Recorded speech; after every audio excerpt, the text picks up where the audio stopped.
हम लोग ने स्टडी किया था। I think today we are going to start the impact of globalisation, positive impact and negative impact. Am I right? Just we studied the what are the concept of LPG liberalization, privatization and globalization. तीनों का meaning क्या है? That only we studied. And what are the measures taken to achieve the liberalization, privatization and globalization? इतना ही हम लोग ने study किया था। करेक्ट। आज हम लोग को जो स्टार्ट करना है that is the impact of globalisation. Yes और नो?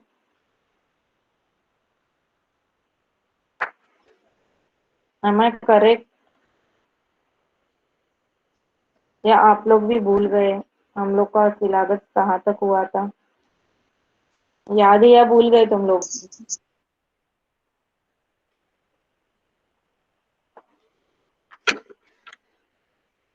याद है ना? टेक्स्ट बुक परचेस किया या नहीं किया अभी तक?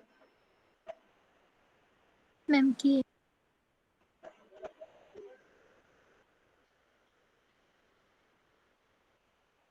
मैम।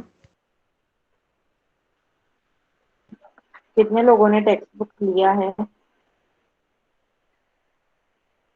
Hello ma'am.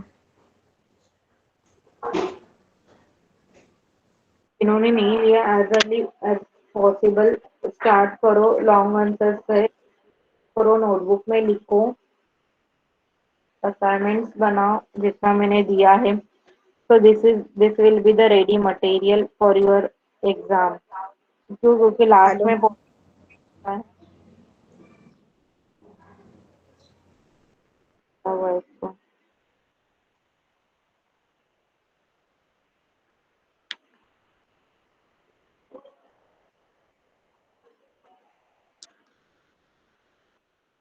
सॉरी मेरा मोबाइल हैंग हो गया।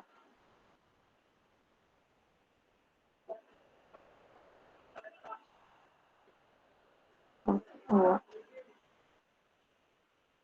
Yeah, today we are going to start the impact of globalization. First, we will study what is a positive impact and negative impact. Further, we are going to study in detail roll number wise select करना क्या अच्छी का project. बेटा आज ही lecture attend कर रहे हो क्या? मैंने कैसे बताया था? अभी तक हमारे 2-3 लेक्चर हो गए, उसको अटेंड नहीं किया है क्या आपने?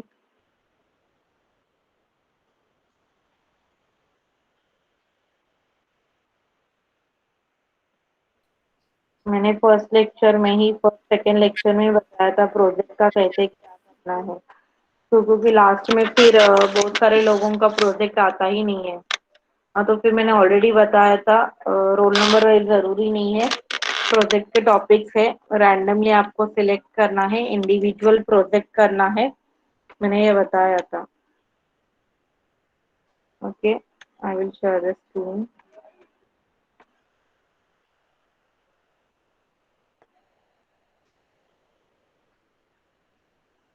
This one we are going to start the impact of globalization.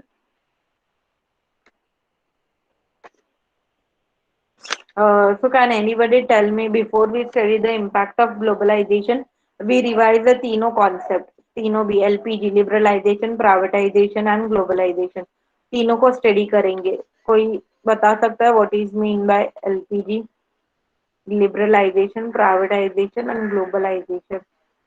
तीनों का मतलब मीनिंग हम लोग ने ऑलरेडी स्टडी किया था लास्ट लेक्चर में। किसी को याद आ रहा है? कोई बता सकता है? नहीं आ रहा है तो इसका मतलब है तुम लोग का लेक्चर में भी ध्यान नहीं है, एज वेल एज घर जाके भी तुम लोग रिवाइज नहीं करते। फिर इसका मतलब what is mean by LPG, liberalisation, privatisation and globalisation?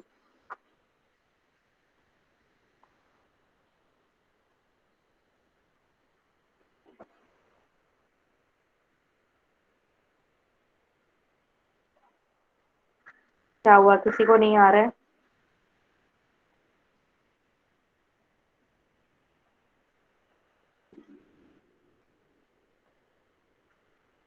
Liberalization is nothing but the cancellation of all rules and regulations on the business activities and economic activities, and there is a free from all the regulations.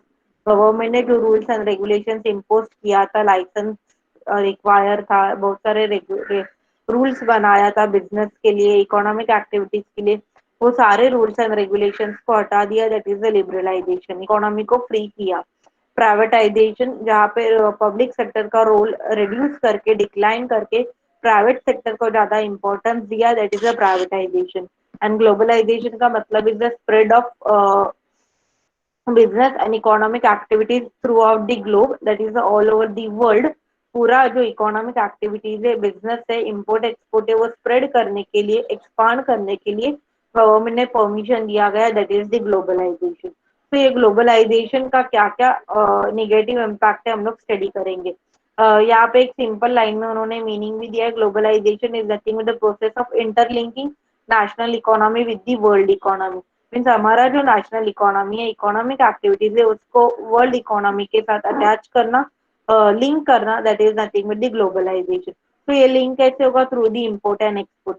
तो जो पहले international import and export, international trade के लिए government ने permission नहीं दिया था, वो परमिशन ग्लोबलाइजेशन के थ्रू दिया गया 1991 के न्यू इकोनॉमिक पॉलिसी में।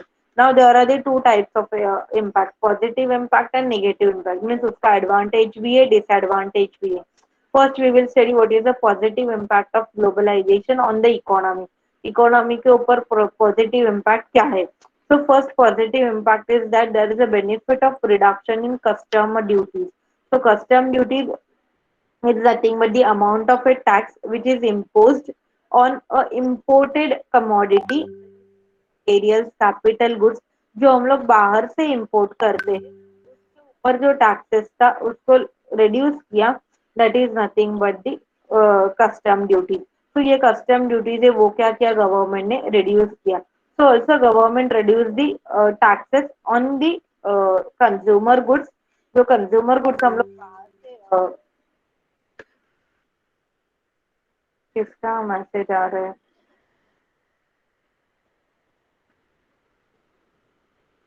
अभी तक लेक्चर हुआ ही नहीं तो भी अटेंडेंस के लिए देखो मैसेज आने लगे, इसलिए मैंने बोला सब लोगों को लेक्चर से ज्यादा अटेंडेंस ज्यादा इम्पोर्टेंट लगता है।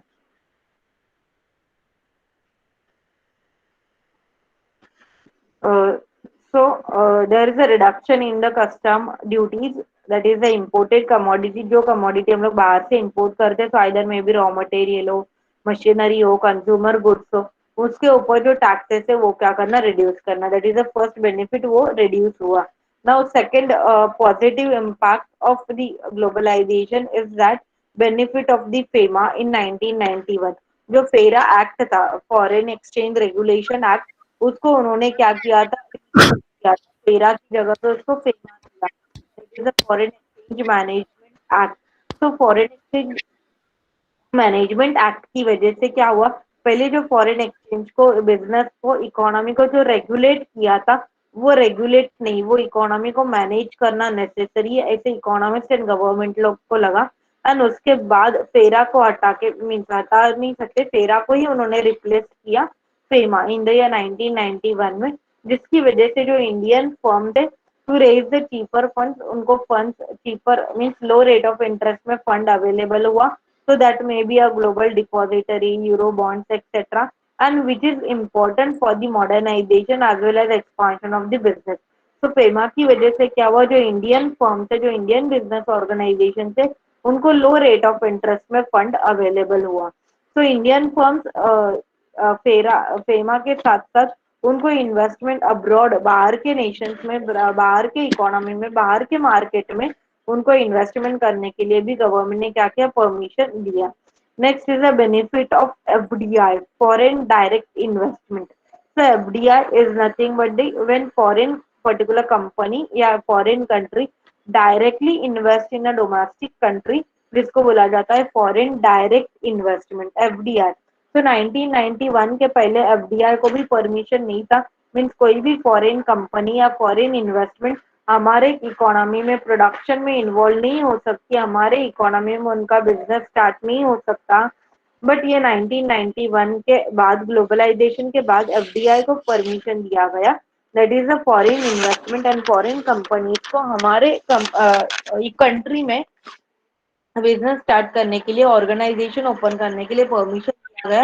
इसकी वजह से हमारा क्या हुआ, एक्सपोर्ट इंक्रीज हुआ, as well as we earn the lot of the fund, जिसकी वजह से फंड भी मिल रहा है। So FDI is allowed in the infrastructure, export, hotel, tourism and industry, ये सारे सेक्टर्स में एक्सपोर्ट के लिए परमिशन दिया गया था।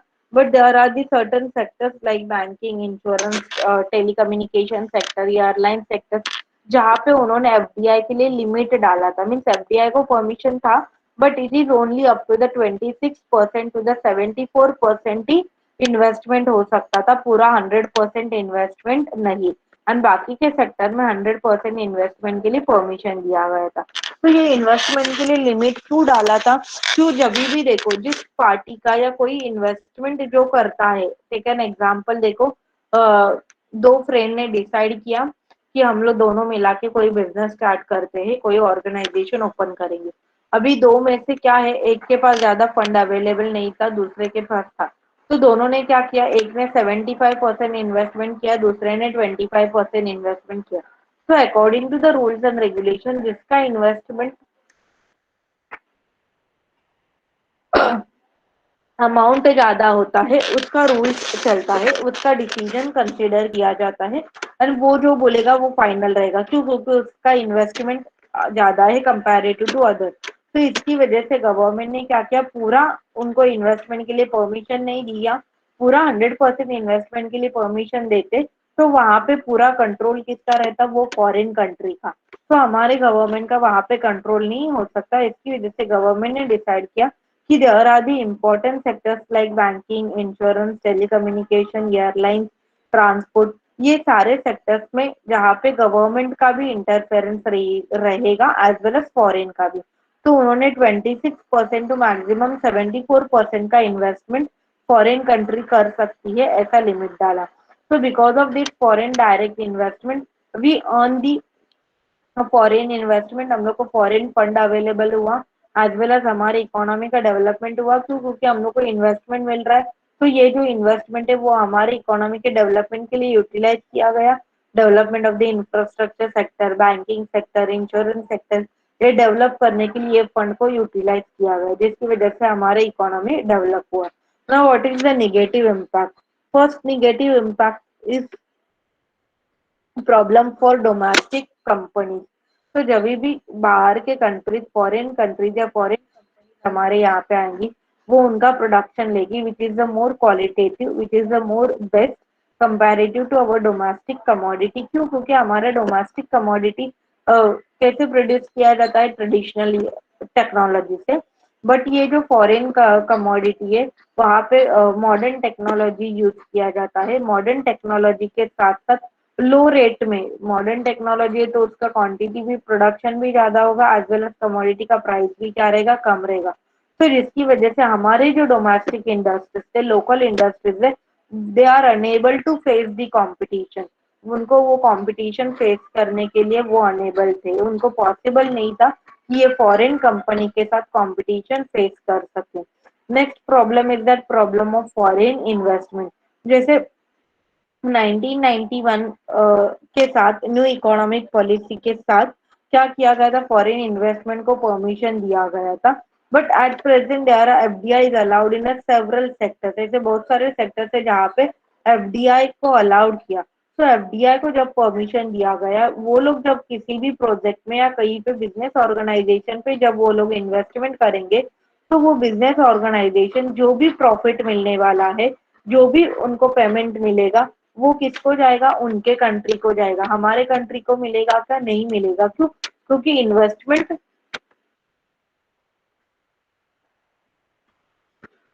इन्वेस्टमेंट किसे, फॉरेन कंट्री ने किया हुआ है। जिस फॉरेन कंट्री ने इन्वेस्टमेंट किया है, प्रॉफिट भी उनको ही जाएगा।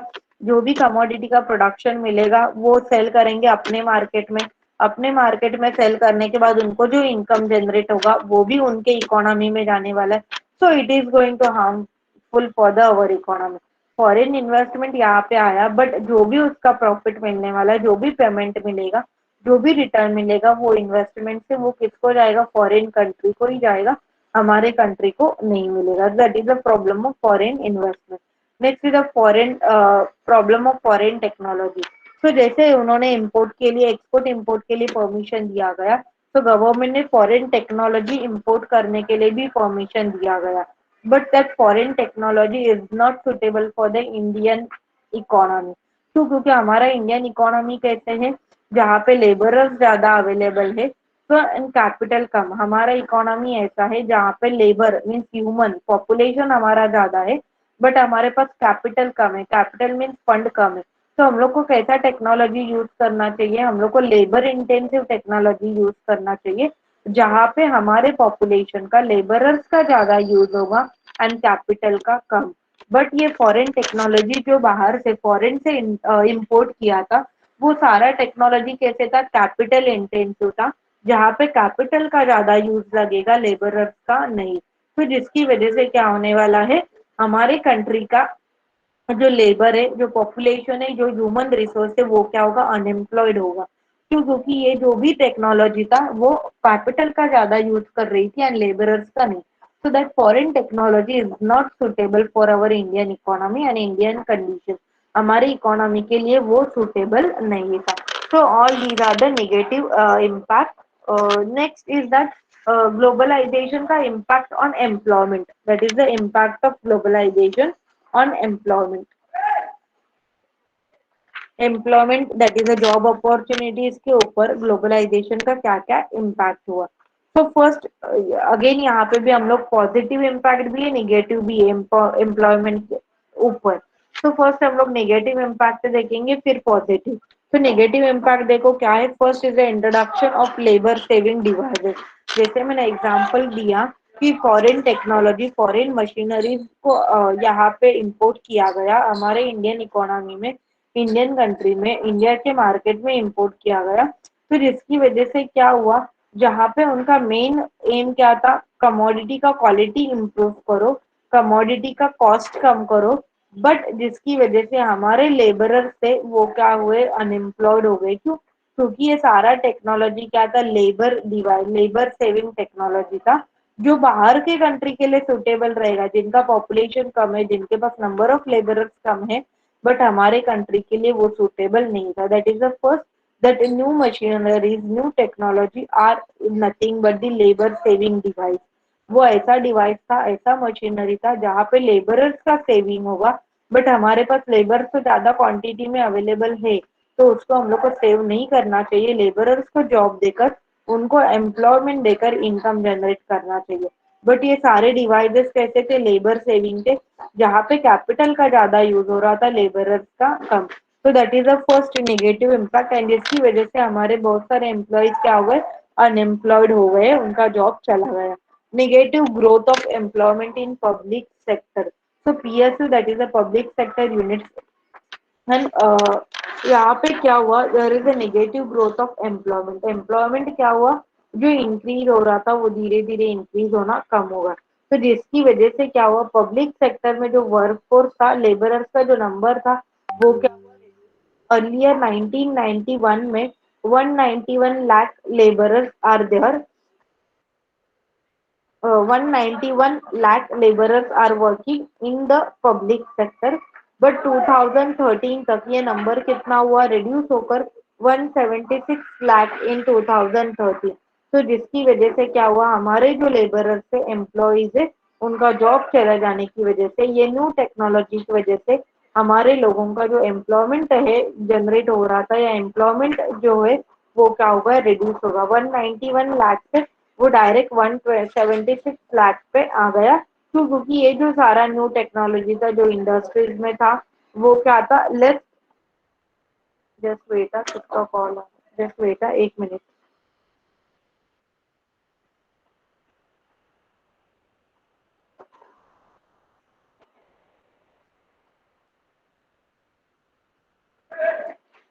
Okay. So because of that the employment का क्या हुआ, निगेटिव ग्रोथ हुआ, हमारा एम्प्लॉयमेंट लेवल माइनस में चला गया। एज वेल एज ज्यादा से ज्यादा पब्लिक सेक्टर्स क्या हो गए, सीक हो गए थे, वीक हो गए थे, जिसकी वजह से उनको बंद भी किया था। तो जिसकी वजह से भी क्या हुआ, नंबर ऑफ एम्प्लॉयज रिड्यूस हो गए 1991 से लेकर 2013 तक। Next is the employment in small scale sector. Small scale sector अपना ज्यादा से ज्यादा पॉपुलेशन क्या था, is working under the small scale sector. But ये स्मॉल स्केल सेक्टर्स जो एम्प्लॉयमेंट प्रोवाइड करके दे रहे थे अपने इकोनॉमी को, ऑलमोस्ट उन्होंने 70%, सॉरी 70 नहीं 7%, 7% टोटल एम्प्लॉयमेंट जो जनरेट हो रहा था, that is generated by the small scale sector. तो स्मॉल स्केल सेक्टर ऐसा टेक्नोलॉजी यूज कर रहा था जहाँ पे लेबरर्स का ज्यादा यूज हो रहा था। तो स्मॉल स्केल सेक्टर क्या है, हैंडीक्राफ्ट है, टेक्सटाइल इंडस्ट्रीज है, ये स्मॉल स्केल सेक्टर्स है। जब पहले लिज्जत पापड़ उन्होंने स्टार्ट किया था तभी वो भी क्या था, स्मॉल स्केल सेक्टर था, जिसकी वजह से एम्प्लॉयमेंट जनरेट हो रहा था for the women in the economy. तो ये जो स्मॉल स्केल सेक्टर्स है उनका भी क्या हुआ, de-reservation of atoms हुआ, and there are some reserve for the small scale sectors। जैसे उन्होंने एग्जांपल दिया था ये नंबर स्मॉल स्केल सेक्टर्स 2000 में there were over 870 atoms reserved for small scale sector। Means ऐसे 870 कमोडिटीज थे, गुड्स थे, जो सिर्फ स्मॉल स्केल सेक्टर में ही प्रोड्यूस होता था, जहाँ पे लेबरर्स का ज्यादा यूज हो रहा था, कैपिटल का नहीं। एंड आज के डेट पे वो नंबर क्या हुआ, धीरे धीरे कम होकर अभी only 850 items and 850 commodities are reserve for the small scale sector. तो 20 यूनिट्स 20 कमोडिटीज क्या हो गए, कम हो गए। बट स्मॉल स्केल सेक्टर एक ऐसा सेक्टर है जहाँ पे एन इंडस्ट्री जहाँ पे हमारा जो पॉपुलेशन है, इंक्रीजिंग पॉपुलेशन है, उसको जॉब देने के, जॉब मिलने के चांसेस बहुत कम ज्यादा है। तो ये भी सेक्टर क्या होगा, रिड्यूस होगा। पहले 870 एटम्स प्रोड्यूस किया जाता था स्मॉल स्केल सेक्टर में, तो अभी यहाँ पे सिर्फ 850 एटम्स से उनके लिए रिजर्व रखा है गवर्नमेंट ने एंड इकोनॉमी ने। Now what is the positive impact on employment of the globalisation, employment in the service sector. तो इतना बाकी के सेक्टर का एम्प्लॉयमेंट कम होने के बाद, बट सर्विस सेक्टर में क्या हुआ है, एम्प्लॉयमेंट इंक्रीज हुआ है बिकॉज ऑफ द ग्लोबलाइजेशन। तो हमारे सर्विस सेक्टर्स क्या क्या है, ट्रांसपोर्टेशन है, transportation is our service sector, insurance है, बैंकिंग है, ये सारे सर्विस सेक्टर्स है, टूरिज्म है, होटल इंडस्ट्रीज, ये सारे सर्विस सेक्टर्स है जहाँ पे सर्विस प्रोवाइड किया जाता है टू दी कस्टमर। तो ये सर्विस सेक्टर क्या हुआ, डेवलप हुआ, जिसकी वजह से 20% से एम्प्लॉयमेंट लेवल से कितना हुआ, 30% is employment level increases because of the LPG. तो एलपीजी की वजह से सर्विस सेक्टर का डेवलपमेंट हुआ एंड जिसकी वजह से एम्प्लॉयमेंट अपॉर्चुनिटीज भी इंक्रीज हुआ। Now impact of FDI on employment, जब भी कोई फॉरेन कंट्री या फॉरेन कंपनी अपने यहाँ पे इन्वेस्टमेंट करती है, तो वो लोग उनका फंड यहाँ पे यूटिलाइज करते हैं, उनका मशीनरी लेकर आते हैं। बट एम्प्लॉयज किसके रहते हैं, हमारे रहते हैं, हमारे कंट्री के एम्प्लॉयज को जॉब मिलता है। जैसे an number of multinational corporation, तुम लोग ने देखते हो आजकल आईटी सेक्टर्स में ज्यादा जॉब डेवलप हो रहा है। ये सारे एमएनसी, सारे आईटी सेक्टर्स अपना ऐसा नहीं, ये फॉरेन कंट्री का इन्वेस्टमेंट है, बट जिसकी वजह से हमारा maximum number of the population getting job, ज्यादा से ज्यादा लोगों को क्या मिलता है, जॉब मिलता है। That is the impact of FDI and employment. तो ये एमएनसी की वजह से बहुत सारे लोगों को जॉब मिला एंड बहुत सारे लोगों को एम्प्लॉयमेंट मिला, एज वेल एज वहां पे उनको ट्रेनिंग दिया जाता है, बेटर फैसिलिटीज दिया जाता है, high level of income also offered by the MNC. MNCs में जो लोग काम करते हैं उनका इनकम लेवल भी अच्छा रहता है, उनको हेल्थ फैसिलिटीज है, कैंटीन फैसिलिटीज है, ये नंबर ऑफ फैसिलिटीज भी उनको दिया जाता है। नेक्स्ट देखो, increase in the contractual workers. Contractual workers का मतलब है जो लोग कॉन्ट्रैक्ट पे काम करते हैं, 6 महीने के लिए, 1 ईयर के लिए उनको जॉब रहेगा, कॉन्ट्रैक्ट खत्म होने के बाद उनका जॉब चला जाएगा। तो बहुत सारे लोगों को कॉन्ट्रैक्ट लेवल पे भी क्या मिला, जॉब मिला in the management sectors, in the transport sectors, in the tourism sector. Means वो पर्टिकुलर पीरियड के लिए उनको जॉब रहेगा, अपार्ट फ्रॉम दैट उनका कॉन्ट्रैक्ट खत्म हुआ तो उनका जॉब चला जाएगा। तो एटलीस्ट उनको कॉन्ट्रैक्ट बेसिस के ऊपर तो जॉब मिला for the 6 month, for the 6 years या whatever the period. So most of the employees and most of our population also acquire the job on the basis of the contract, contractual basis के ऊपर भी बहुत सारे लोगों को job मिला। But यहाँ पे बाद में परमानेंट होने के भी चांसेस है, ऐसा नहीं कि आपको लाइफ टाइम में वो कॉन्ट्रैक्ट पे ही काम करना है, there is a chances of being a permanent over there. So because of globalization there is a positive as well as negative impact on the employment, employment के ऊपर पॉजिटिव इम्पैक्ट भी है as well as negative impact भी है. So is there any doubt impact of globalization on employment and overall impact of globalization? हम लोग ने दोनों देखा, पॉजिटिव इम्पैक्ट क्या है, निगेटिव इम्पैक्ट क्या है. Is there any doubt? Yes और no? Give me reply fast.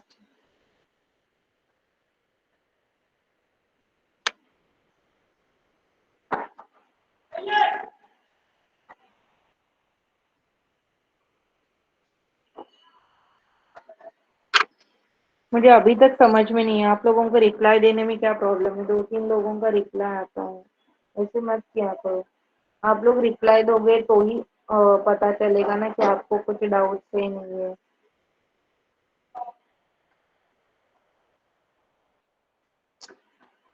Okay, next we are going to start the migration. What are its causes and effects?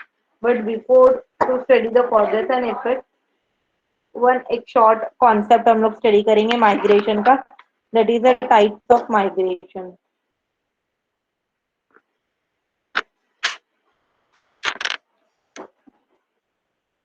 Can anybody tell me what is mean by migration?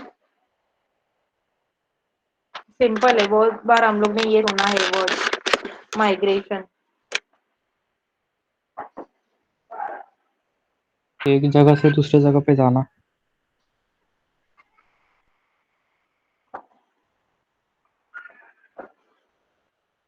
Moving from one place to another, exact. That is nothing but the migration. So migration means a movement or shift of yeah, shifting also. Movement or shift of people from one place to another. Maybe it may be in the search of a job, in search of a education, या in search of a better standard of living. उनका जब एक जगह से दूसरे जगह पर movement होता है, शिफ्ट होता है, उसको बोला जाता है migration. So this movement may be from one locality, from one region, one city, one village to the another city, या from one country to the another country. It may be from the one region to another region. बहुत सारे लोग अपना reason भी change करते हैं, cast भी change करते हैं, एक सिटी से दूसरे सिटी पे ग्लोबलाइज मूव करना, जिसको भी बोला जाता है माइग्रेशन. तो ग्लोबलाइजेशन की वजह से क्या हुआ, there is a easy movement in the country as well as across national boundary. तो पहले माइग्रेट ग्लोबलाइजेशन के पहले इतना माइग्रेशन नहीं था, बट ग्लोबलाइजेशन के बाद इकोनॉमी को फ्री करने के बाद, लोगों को राइट्स देने के बाद माइग्रेशन क्या हुआ, इंक्रीज हुआ, जहाँ पे easily people can move from one nation to the another nation. वो एक जगह से दूसरे जगह पे इजीली शिफ्ट होने लगे. Now first we will study what are the types of migration and then we will start the causes and effect of migration. तो लोकल माइग्रेशन, जब हम लोग एक लोकेलिटी से दूसरे लोकेलिटी में शिफ्ट होते हैं तो माइग्रेशन. जैसे टेक एन एग्जांपल, विकिंग द एरोली, हम लोग ने एक हमारा फ्लैट है वो सेल करके उसके बाजू की बिल्डिंग में दूसरे जगह पे ले लिया, दूसरे सेक्टर्स में लिया. वो within that particular locality या within the Navi Mumbai, within the Airoli हम लोग कहाँ पे तो शिफ्ट हुए, that is also known as the migration. That is a local migration. Regional migration, it involves a movement from one region to another region. एक state या एक reason से मैं जब दूसरे रीजन पे जाती हूँ, सपोज टेक एन एग्जांपल, अभी तुम लोग महाराष्ट्र में रहते हो, आपने महाराष्ट्र छोड़ के किसी और स्टेट में या किसी और रीजन में शिफ्ट किया, that is a regional migration. Next rural और urban rural to urban migration. जब रूरल एरियाज के लोग फार्मर्स जॉब के लिए या उनके स्टूडेंट्स एजुकेशन, उनके चाइल्ड एजुकेशन के लिए, जॉब के लिए, बेटर स्टैंडर्ड ऑफ लिविंग पाने के लिए जब रूरल एरिया से अर्बन एरिया पे माइग्रेट होते हैं, शिफ्ट होते हैं, that is known as the rural to urban migration. Next urban to rural migration. ऐसा नहीं कि रूरल से ही अर्बन में माइग्रेट होता है, but urban to the rural area में भी माइग्रेशन होता है. सो हायर, बहुत सारे लोग ऐसे हैं जिन लोग को अर्बन लाइफ स्टाइल अफोर्डेबल नहीं है, बहुत खर्चा होता है, कॉस्ट ज्यादा जाता है. तो जैसे टेकन सिंपल एग्जांपल देखो, नाउ वी आर वर्किंग और 15-20 साल के बाद हम लोग रिटायर हो जाएंगे, उसके बाद सैलरी नहीं मिलेगा, तो हम लोग को पॉसिबल नहीं अर्बन एरिया पे रहने के, तो हम लोग क्या हो जाएंगे, हमारे गांव में शिफ्ट हो जाएंगे, which is better for us. तो ऐसे भी नहीं है कि रूरल से ही अर्बन में शिफ्ट होते हैं, but urban to rural area में भी माइग्रेशन होता है. क्यों? क्योंकि there are the an number of people जिनको अर्बन एरिया का लाइफस्टाइल या जहाँ पे कॉस्ट ज्यादा जाता है वो उनको अफोर्डेबल नहीं होता है, उसकी वजह से वो लोग शिफ्ट होते हैं। Next is a mass migration. Mass migration का मतलब होता है people an number of a people और the large group of a people is shifting from the one geographical area to the another. Means यहाँ पे personal migration नहीं होता है, एक large group of people means बड़ा लोगों का ग्रुप क्या होता है, एक जोग्राफिकल एरिया से दूसरे जोग्राफिकल एरिया में शिफ्ट होता है, माइग्रेट होता है, उसको बोला जाता है मास माइग्रेशन। जैसे टेक एन सिंपल एग्जांपल देखो, किसी रूरल एरिया में क्या हुआ, ये 2 साल से वहां पे बहुत सूखा पड़ रहा है, सेमाइन है, बारिश नहीं हो रहा है, कुछ भी नहीं, लोगों के पास पानी भी अवेलेबल नहीं, खाने को भी नहीं है, उनके बहुत सारे जो भी उनके पास कैटल्स थे वो भी डेथ हो गए, अभी उनके पास कुछ नहीं, क्यों, वो कंटिन्यूसली सूखा पड़ते जा रहा है वो रूरल एरिया में। तो वहां के एरिया के लोग क्या डिसाइड करेंगे, पूरा रूरल एरिया, पूरा गांव, वो एक पर्टिकुलर विलेज एक जगह से दूसरे जगह पे माइग्रेट हो जाएंगे। तो that is also known as the mass migration. One more example देखो, कभी भी एक पर्टिकुलर रूरल या विलेज एरिया में गवर्नमेंट को कुछ प्रोजेक्ट स्टार्ट करना है, take an example dam start करना है, तो गवर्नमेंट क्या करती है, वहां पे जो लोग रहते हैं उनको किसी और जगह पे शिफ्ट करती है, तो उसको भी बोला जाता है मास माइग्रेशन, जहाँ पे large group of a people shift from the one place to the another place. Next is a forced migration. ऐसा भी नहीं कि बहुत सारे लोग अपने मन से माइग्रेट करते हैं, but there is a forced migration. Forced means जबरदस्ती किया जाता है। So movement of people away from their home, उनको उनके घर से बाहर जबरदस्ती भेज देना, उसको बोला जाता है forced migration. So it often connotes the violent coercion and may be called as a forced displacement. तो ये क्या होता है, कभी कभी फोर्सली मीन्स जबरदस्ती क्या किया जाता है, उनको उनके घर से बाहर निकाला जाता है, जिसको बोला जाता है forced migration. So all these are the 6 types of migration. Now next we are going to study what are the cause of migration and what are its effects. So first we will study the causes of migration. First cause of migration is the economic factors. क्या क्या causes है migrate होने की वजह से, either you are migrating from the rural area to urban area, या urban to rural area, या from one locality to another locality, उसके पीछे कुछ तो कॉज रहेगा, इसलिए लोग क्या करते हैं, माइग्रेट होते हैं एक जगह से दूसरे जगह पे। तो फर्स्ट कॉज है इकोनॉमिक फैक्टर्स। तो इकोनॉमिक फैक्टर्स में because of the economic conditions and because of the economic level.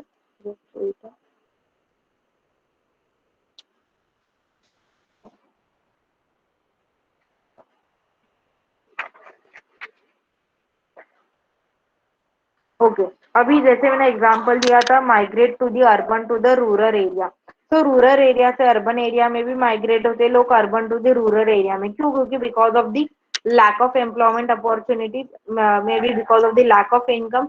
बहुत सारे लोग अभी देखो अर्बन एरिया से रूरल एरिया में माइग्रेट हो गए, क्यों, क्योंकि उनको लगा कि यहाँ पे हम लोग को जॉब नहीं मिल रहा था, जॉब मिलना पॉसिबल नहीं है, यहाँ पे लाइफस्टाइल भी बहुत कॉस्टली है, जो हमारे लिए अफोर्डेबल नहीं है, तो वो क्या करेंगे, rural area to urban area में माइग्रेट हो सकते हैं। Even sorry, urban to rural, even rural to urban भी हो सकता है in search of a job, क्योंकि उनको पता है कि अर्बन एरिया में हम लोग को अच्छा फैसिलिटीज मिलेगा, अच्छा जॉब मिलेगा, अच्छा इनकम मिलेगा, जिसकी वजह से and to increase the standard of living means economic purpose के लिए लोग क्या होते हैं, एक जगह से दूसरे जगह पे माइग्रेट होते हैं। जैसे टेक एन सिंपल एग्जाम्पल देखो, अभी मैं वी आर एरोली में रहती हूँ, यहाँ पे मेरा जॉब अच्छा है, अभी सपोज मुझे और लेवल ऑफ इनकम मेरा इंक्रीज करना है, ये सैलरी में या ये इनकम में मेरा नहीं होता, तो मुझे किसी आउटसाइड में सपोज अमरनाथ या बदलापुर वो साइड पे मुझे किधर जॉब मिला, जहाँ पे मुझे सैलरी भी अच्छा दे रहा है, तो मैं क्या करेगी, मेरा ये घर छोड़ के वहां पे शिफ्ट होगी, क्यों, क्योंकि डेली का मेरा ट्रैवलिंग में कर नहीं सकती, थोड़ा लंबा है, तो मैं क्या किया, इकोनॉमिक पर्पज के लिए मैं यहाँ से दूसरे जगह पे ट्रांसफर हो गई। So to earn the better income, to get the more salaries and for the better standard of living, हम लोग इकोनॉमिक एक जगह से दूसरे जगह पे माइग्रेट होते। Second cause is that the social factor, economy के साथ साथ सोशल फैक्टर्स अल्सो भी है, लाइक फैमिली, अवर मैरिज, चिल्ड्रन, शादी के बाद देखो वन फीमेल या गर्ल चाइल्ड जो भी है जिसका शादी हुआ है वो क्या होगा, दूसरी जगह पे माइग्रेट होगा। तो नेसेसरी नहीं कि विद इन द एरिया ही मिलेगा, आउटसाइड एरिया भी मिल सकता है, लोकेलिटी में दूसरे कंट्री में भी माइग्रेट होना पड़ेगा, दूसरे स्टेट में भी माइग्रेट होना पड़ेगा, शादी होने के बाद क्या होता है, हमारा घर चेंज हो जाता है, हम लोग एक जगह से दूसरे जगह पे माइग्रेट होते हैं।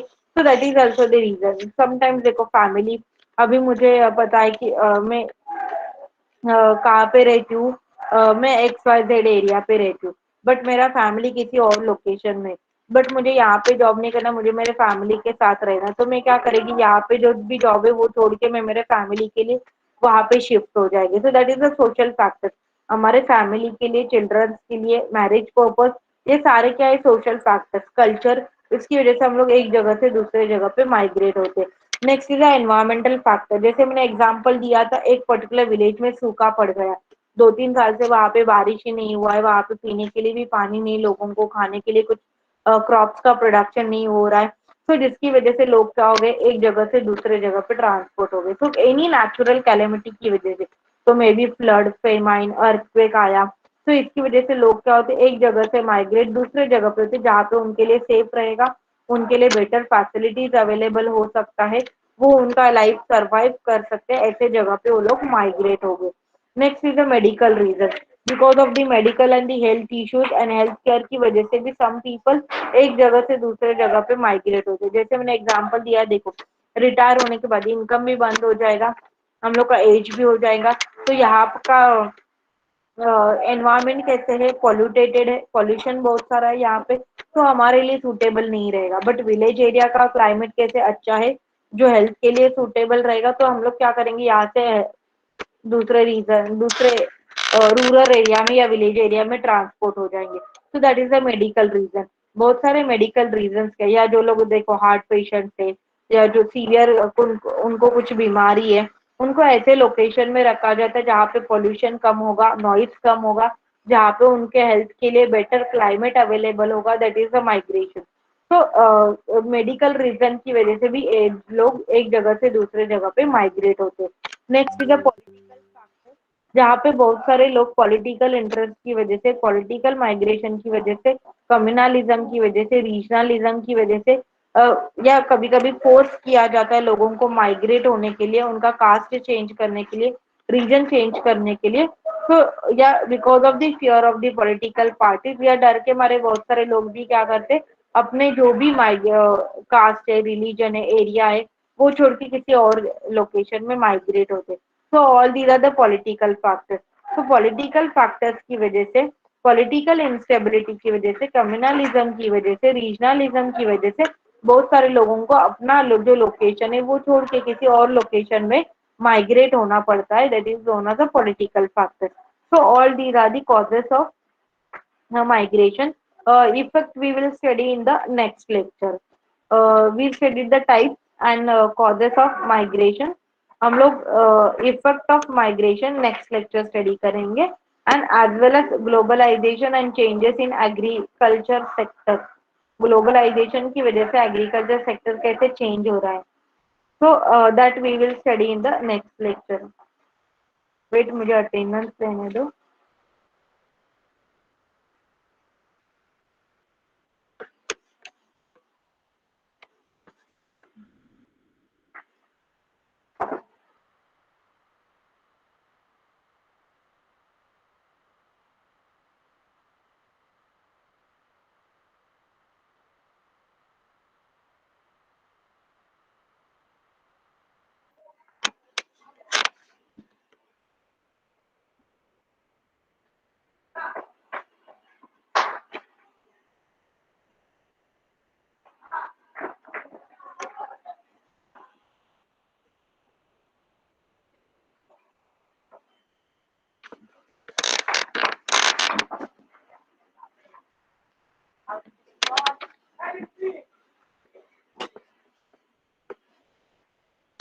जस्ट बेटा,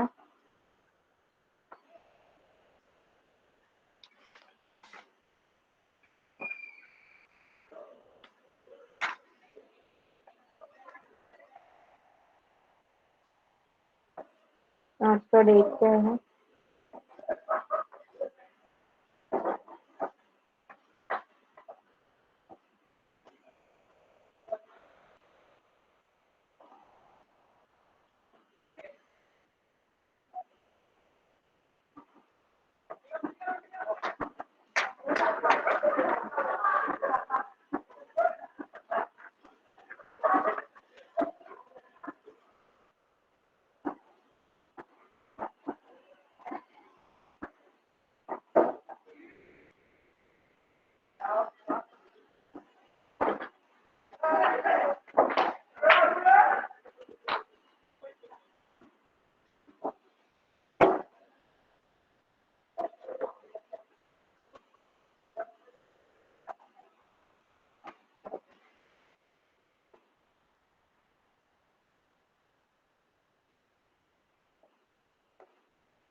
Okay, guys, done. Thank you, everyone. Bye. Take care.